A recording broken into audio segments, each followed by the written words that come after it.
সমস্ত government job অ্যাসপিরেন্টের জন্য খুবই খুশির খবর।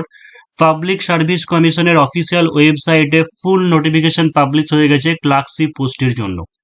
আজকে 4 তারিখ, হ্যাঁ আজকে 4ই ডিসেম্বর পাবলিক সার্ভিস কমিশনের ওয়েবসাইটে প্রকাশিত হয়ে গেল ফুল নোটিফিকেশন। যদি এটা পুজোর আগে শর্ট নোটিফিকেশন দিয়ে দেওয়া হয়েছিল। এবং এই জায়গাটা একটু ভালো করে নোট করো যে there shall be no edit window after closure of online submission of application, অর্থাৎ অনলাইন ফাইনাল সাবমিশন করার পরে কিন্তু এডিট উইন্ডো ওপেন করা হবে না, এটা মিসলেনিয়াসে বলা ছিল, সেই কারণের জন্য ফর্ম ফিল আপে আমাদের খেয়াল রাখতে হবে। তো আজকে দেখো যে ডেট লেখা আছে 4/12/2023, কিছুক্ষণ আগেই হয়েছে। আর অনলাইন ফর্ম ফিল আপ যেটা শুরু হচ্ছে সেটা হচ্ছে 8 তারিখ থেকে শুরু হবে, সেটা আমরা পরে দেখিয়ে দিচ্ছি। তার আগে এখানে কি লেখা আছে চলো দেখে নিই। যে public service commission West Bengal 161, অর্থাৎ পুরো ঠিকানাটা দেওয়া আছে। The public service commission West Bengal will hold the clerkship examination on the results of which recruitment will be made to the posts of lower division assistant or lower division clerk and posts similar to that of lower division assistant or lower division clerk in the secretariat, directorates, districts officer and similar posts in regional offices under the rule making power of the government of West Bengal। অর্থাৎ এইটুকু জেনে রাখো খুবই সংক্ষেপে যে ক্লার্কশিপের জন্য এই পোস্টটা মাধ্যমিক পাস যোগ্যতায় খুবই সুবর্ণ সুযোগ, এটা ভালো সুযোগ, ভালো অপরচুনিটি। যারা চাকরি অ্যাসপিরেন্ট আছে অনেকদিন থেকে অপেক্ষা করছিল, তোমাদের জন্য ভীষণ একটা সুযোগ আসতে চলেছে।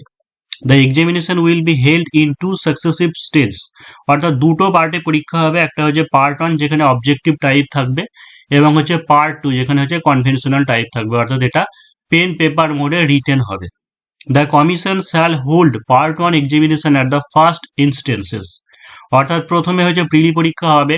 যারা প্রিলি পরীক্ষায় উত্তীর্ণ হবে, অর্থাৎ a limited number of candidates obtaining qualifying marks in the part 1 examination will be allowed to appear in the part 2 examination on a subsequent date to be notified by the commission, অর্থাৎ যারা part 1 এ qualify করবে তাদেরকে কি করা হবে, part 2 তে qualify করানো হবে। এবং the elementary knowledge in computer operation and ability of typing on computer of the candidate shall be judged only after they are found qualified in part 1 and part 2, অর্থাৎ পার্ট 1 এবং part 2 তে qualify করে যাওয়ার পরে দুটো মিলে মেরিটের বেসিসে কি করা হবে, টাইপিং টেস্ট নেওয়া হবে। The direct recruitment examination will be held at various saunters in Kolkata and in certain other districts in West Bengal tentatively in the month of June. এখানে খুবই একটা ভালো জিনিস যে টেন্টেটিভ যেটা ডেট পার্ট 1 এর সেটা কিন্তু এখনই দিয়ে দেওয়া আছে, অর্থাৎ জুন মাসের দিকে টেন্টেটিভ ডেট লেখা আছে, জুন মাসের দিকে প্রিলি পরীক্ষা হবে। অর্থাৎ অনেকটা তোমরা সময় পেয়ে যাচ্ছ, ডিসেম্বর মাসটাও ধরো এখন হাতে আছে, তো ডিসেম্বর, জানুয়ারি, ফেব্রুয়ারি, মার্চ, এপ্রিল, মে, মানে তোমরা এখন 6 মাস সময় পেয়ে যাচ্ছ প্রিলির প্রস্তুতির জন্য। নেম অফ দ্য এক্সামিনেশন কি হচ্ছে, ক্লার্কশিপ এক্সামিনেশন 2023। এটা ভালো করে দেখে নাও, কারণ সবাই এটাই প্রথমে ফোকাস করে। স্কেল অফ পে, অর্থাৎ কি আছে, লেভেল 6 অনুযায়ী 22,700 থেকে 58,500 টাকা। এছাড়া তার অতিরিক্ত বিসাইডস ডিএ আছে, এমএ আছে, এইচআরএ আছে, অ্যাডমিসিবল অ্যাজ পার রোপা 2019। অর্থাৎ মোটামুটি এটুকু ধরে রাখো যে প্রথমে জয়েনিং এ মোটামুটি 27 থেকে 28,000 হয়ে যায়, তার কাছাকাছি, কি তার বেশি হবে তো কম না। ভ্যাকান্সি কি আছে, the number of vacancies will be announced letter, all appointments will initially be made on a temporary basis. অর্থাৎ ভ্যাকান্সি এখন জানা যায়নি, তবে এটুকু ধরে রাখো যে 5,000 এর থেকে 6,000, অর্থাৎ 5,000 থেকে 6,000 এর মধ্যে ভ্যাকান্সি তোমাদের অবশ্যই থাকবে। কোয়ালিফিকেশন কি লাগবে দেখে নাও, কি হচ্ছে যে পাস ইন মাধ্যমিক examination of the West Bengal board of secondary education or its equivalent, অর্থাৎ ন্যূনতম কোয়ালিফিকেশন যেটা লাগবে সেটা হচ্ছে মাধ্যমিক পাস। বি কি বলা আছে, acquisition of elementary knowledge in computer operation with ability of typing on the computer at the speed of 20 words per minute in English or 10 words per minute in Bengali, অর্থাৎ যারা ইংলিশে typing করবে তাদের ক্ষেত্রে প্রতি মিনিটে 20টি শব্দ তুলতে হবে, এবং যারা বাংলায় করবে তাদের প্রতি মিনিটে 10টা শব্দ তুলতে হবে। অর্থাৎ এখানে টাইপিং কোনো সার্টিফিকেট লাগবে না, শুধু তুমি ওখানে পরীক্ষায় পাস করলেই হবে। নোট কি আছে, the candidates are required to exercise options for B above the time of submission of application, অর্থাৎ তুমি যখন অ্যাপ্লিকেশন করবে তখনই তোমাকে বলতে হবে যে তুমি ইংলিশে টাইপিং করবে নাকি বাংলায় টাইপিং করবে। তো এই জায়গাটা একটু ভালো করে সেজন্য দেখে নেবে। যখন ফর্ম ফিল আপ করবে এই জায়গাটা ভালো করে দেখে নেবে যে ইংলিশে করবে নাকি বাংলায় করবে। তোমাকে কিন্তু আর পরবর্তীকালে আর চেঞ্জ করা যাবে না, অর্থাৎ সেটা দিয়ে কিন্তু তোমাকে টাইপিং করতে হবে। এবার দেখে নাও যে এজ কি বলা আছে, not below 18 years but not more than 40 years as 01/01/2023, অর্থাৎ 1/1/2023 অনুযায়ী 18 থেকে 40 বছরের মধ্যে তোমার বয়স হতে হবে। 18 থেকে 40 বছরের মধ্যে বয়স হতে হবে। এটা ইউআর বা হচ্ছে জেনারেল ক্যান্ডিডেটদের জন্য। আর যেরকম ছাড় থাকে, অর্থাৎ the upper age limit is relaxable by 5 years for SC/ST candidates, অর্থাৎ SC/ST রা কি হবে, SC/ST যারা আছে তারা 45 ইয়ার্স পর্যন্ত পরীক্ষা দিতে পারবে, 45 বছর বয়স পর্যন্ত। অ্যান্ড 3 ইয়ার্স ফর ওবিসি, অর্থাৎ ওবিসিরা 43 বছর বয়স পর্যন্ত দিতে পারবে। যেমন ছাড় হয়, অর্থাৎ SC/ST রা হচ্ছে 5 বছরের ছাড়, ওবিসিরা হচ্ছে 3 বছরের ছাড় পেয়ে যাবে। এবার একটা ইম্পর্টেন্ট পয়েন্ট দেখে নাও, কি লেখা আছে এখানে, the commission has fixed following category wise qualifying marks in aggregate. Aggregate marks will be comprised of the marks obtained in part 1 and part 2 taken together, অর্থাৎ পার্ট 1 এবং পার্ট 2 দুটো মিলে এটা কমিশন একটা ফিক্সড করেছে যে ইউআর ক্যাটাগরির ক্ষেত্রে 40% মিনিমাম কোয়ালিফাইং বলেছে এটা। ইডব্লিউএস হচ্ছে 40%, ওবিসি এ অ্যান্ড বি হচ্ছে 38%, এসসি হচ্ছে 35%, এসটি হচ্ছে 30%, পিডব্লিউবিডি হচ্ছে 30% এবং অন্যান্য 30% বা 40% আছে। এটার মানে হচ্ছে এটাই যে টোটাল যে 100+100 200 নম্বরের পরীক্ষা হবে, সে তো সেই 200 নম্বরের পরীক্ষার মধ্যে 40% যদি করা হয়, অর্থাৎ 80 নম্বর তাকে পার্ট 1 এবং পার্ট 2 মিলিয়ে অ্যাগ্রিগেট ন্যূনতম পেতে হবে। যদিও তোমরা সবাই জানো যে এই নাম্বারটা পেলেও কোনোদিন চাকরি হবে না, কিন্তু এটা মিনিমাম কোয়ালিফাইং মার্কস একটা কি করা হয়েছে, রাখা হয়েছে। ফর্ম ফিল আপ কবে থেকে শুরু হচ্ছে দেখে নাও, যে অনলাইন অ্যাপ্লিকেশন স্টার্ট হবে 8 তারিখ থেকে, ডিসেম্বরের 8 তারিখ থেকে চলবে 29শে ডিসেম্বর পর্যন্ত। এবং অনলাইন ফিস 29 তারিখে, যারা অনলাইনে জমা দিবে তারা অনলাইন ফিস 29 তারিখে, অফলাইনে 30 তারিখের মধ্যে পেমেন্ট করতে হবে। এবার দেখে নাও ভীষণ ইম্পর্টেন্ট এটা, যে স্কিম অ্যান্ড সিলেবাস, অর্থাৎ পরীক্ষা কিভাবে হবে। তো scheme of examination, the examination shall consist of 2 parts, অর্থাৎ দুটো পার্টে হচ্ছে পার্ট 1 এবং হচ্ছে পার্ট 2। যেখানে পার্ট 1 এক্সামিনেশনে কি থাকছে, part 1 will carry 100 marks having 100 questions of 1 marks each, অর্থাৎ এখানে তিনটে পার্ট থাকছে, একটা হচ্ছে ইংলিশ, তারপরে হচ্ছে জিকে, আর এটা হচ্ছে ম্যাথ। ইংলিশ, জিকে আর হচ্ছে ম্যাথ। ইংলিশে থাকবে 30 নম্বর, জিকেতে থাকবে 40 নম্বর, ম্যাথে থাকবে 30 নম্বর। এই 100 কোশ্চেন থাকবে। এখানে যেটা সময় থাকবে সেটা হচ্ছে 1 hour and 30 minutes, অর্থাৎ 1.5 ঘন্টার সময় দেওয়া থাকবে। কিরকম কাট অফ যেতে পারে, এর আগের বারে ইউআরদের ক্ষেত্রে 65 মতো কাট অফ গেছিল। তো জেনে রাখো যে আস্তে আস্তে কিন্তু দিন দিন কাট অফ বাড়তেই থাকবে। তবে একটা জিনিস বলে দিই, কোশ্চেন মোটামুটি মডারেট থাকে, ইজি টু মডারেট থাকে, সেই কারণে জন্য 80 থেকে 85 নম্বর তুলতে হবে প্রিলিতেই, যাতে পরবর্তীকালে পার্ট 2-তে হেডেকটা থাকবে না। শুধু কোয়ালিফাইং মার্কস পেলে কি হবে, যে পার্ট 2-তে কিন্তু বেশি বেশি মার্কস তুলতে হবে, সেটা পরের কথা। সেটা তো আস্তে আস্তে, এখন 6 মাস সময় আছে হাতে, এই প্রিপারেশন নিলেই হয়ে যাবে। সেই জন্য একটা জিনিস বলি, যে যারা পরীক্ষা প্রস্তুতি জয়েন করতে চাইছো, যারা পিএসসি ক্লার্কশিপের জন্য পরীক্ষা প্রস্তুতি জয়েন করতে চাইছো, তোমরা 7797427474 এই নম্বরে হোয়াটসঅ্যাপে কন্ট্যাক্ট করে নিতে পারো।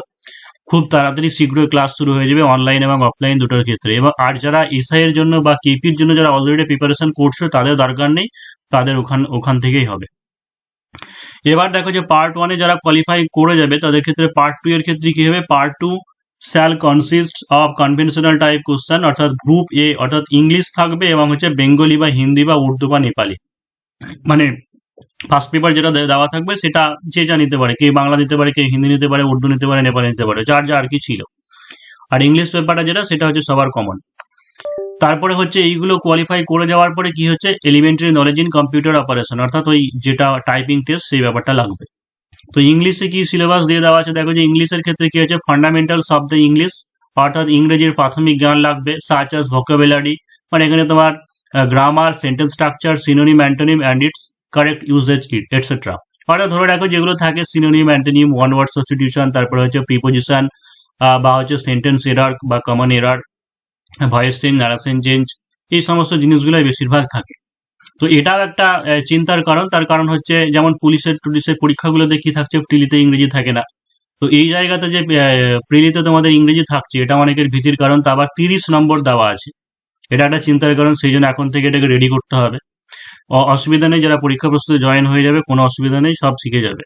তারপরে হচ্ছে জেনারেল স্টাডিজ কি থাকছে, matters of everyday observation including everyday science, তারপরে যে current events and problems with the special reference to India and elementary knowledge of Indian history and হচ্ছে ইন্ডিয়ান জিওগ্রাফি। তবে জেনারেল স্টাডিজের যে ব্যাপারটা পিএসসির ক্ষেত্রে একটু অন্য ধরনের থাকে, কারণ পিএসসি সবসময় যেটাকে স্ট্যাটিক জিকে পোর্শন বলে, সেই স্ট্যাটিক জিকে পোর্শনটার দিকে কি করে যে একটু বেশি ঝোঁক থাকে। তো স্ট্যাটিক জিকে পোর্শনটা দিকে একটু বেশি করে খেয়াল রাখতে হবে, এবং ইতিহাস ভূগোল বিশেষ করে 8, 9, 10 যে সমস্ত টেক্সট বই আছে সেই ইতিহাস ভূগোল বইটাকে খুব ভালোভাবে পড়তে হবে। ইতিহাস ভূগোল স্ট্যাটিক জিকে পোর্শন এগুলো ভালো করে পড়তে হবে, আর হচ্ছে কারেন্ট ইভেন্টসটা পড়তে হবে। অ্যারিথমেটিক কি আছে দেখো, যে অ্যারিথমেটিক হচ্ছে divisibility, fractions, decimals, recurring decimal, simplification, তারপরে হচ্ছে লসাগু গসাগু, partnership, average, ratio proportion, percentage, simple interest, profit and loss, time and distance, area of rectangles and squares. অর্থাৎ মেনসুরেশন এখানে অ্যাটাচ আছে। মেনসুরেশনের সঙ্গে তোমার অ্যালজেব্রা পার্ট অর্থাৎ বীজগণিতটাও বেশ ভালোই আছে। তো এটা হয়ে যাওয়ার পরে পার্ট টু কি থাকছে, এই পার্ট টুতে অনেকেরই বেশি চিন্তা। তার কারণটা হচ্ছে ডেসক্রিপটিভ পরীক্ষা তো শুধুমাত্র এই গ্র্যাজুয়েট লেভেল 1 নম্বর যেগুলো থাকে, কিন্তু মাধ্যমিক লেভেল বা উচ্চ মাধ্যমিকের পাশে যে সমস্ত পরীক্ষা থাকে সেগুলোতে কিন্তু একমাত্র ক্লার্কশিপ যেটাতেই ডেসক্রিপটিভ প্যাটার্ন থাকছে। তো এটার জন্য ভীষণ যারা চিন্তিত আছে, চিন্তিত হওয়ার কোনো কারণ নেই। পরীক্ষা প্রস্তুতি খুব শীঘ্রই ক্লাস শুরু হয়েছে। 7797427474 এই নাম্বারে হোয়াটসঅ্যাপে কন্ট্যাক্ট করে নেবে। যে 1 ঘন্টায় পার্ট টুর ক্ষেত্রে কি থাকে, যে 1 ঘন্টা সময় থাকবে, 1 ঘন্টায় বা তিনটে করে অর্থাৎ 6টা রাইটিং কমপ্লিট করা খুব টাফ। তবে তাও কিভাবে করবে, মানে এত কম সময়ের মধ্যে ঠিকঠাক ভাবে কিভাবে নামিয়ে আসবে, সেই সমস্ত জিনিস অবশ্যই শিখে দেওয়া হবে। তো ইংলিশের ক্ষেত্রে কি থাকছে, drafting of a report in English from points আর মেটেরিয়াল সাপ্লাইড, অর্থাৎ একটা পয়েন্ট দেওয়া থাকবে, সেই পয়েন্টকে কেন্দ্র করে কি করতে হবে, রিপোর্ট রাইটিং লিখতে হবে ইংলিশের ক্ষেত্রে।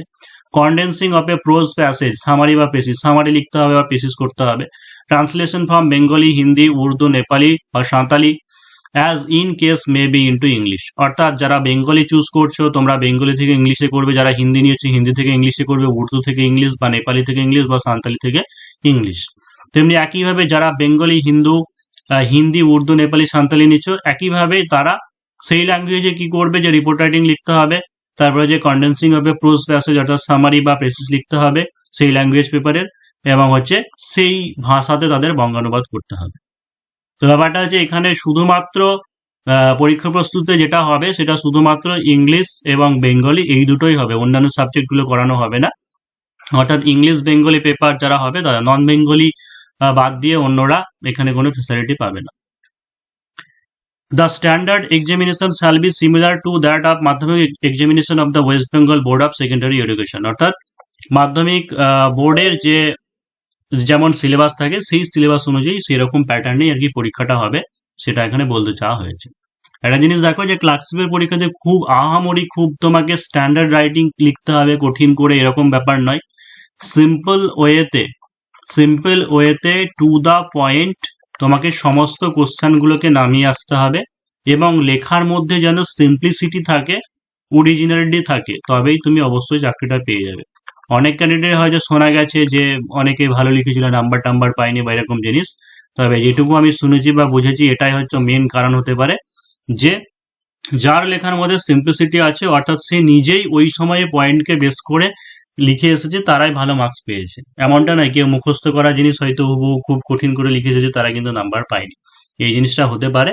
তো সেই কারণে বা কিছুটা একটা ব্যাপার হতে পারে যে প্রচুর ক্যান্ডিডেট, ধরো 5,000 যদিও ভ্যাকান্সি আমরা ধরে নিই, তো প্রথমে প্রিলিতে প্রচুর ক্যান্ডিডেট পাস করানো হয়, ধরে নাও যে 50,000 প্রায় ক্যান্ডিডেটকে পাস করানো হতে পারে।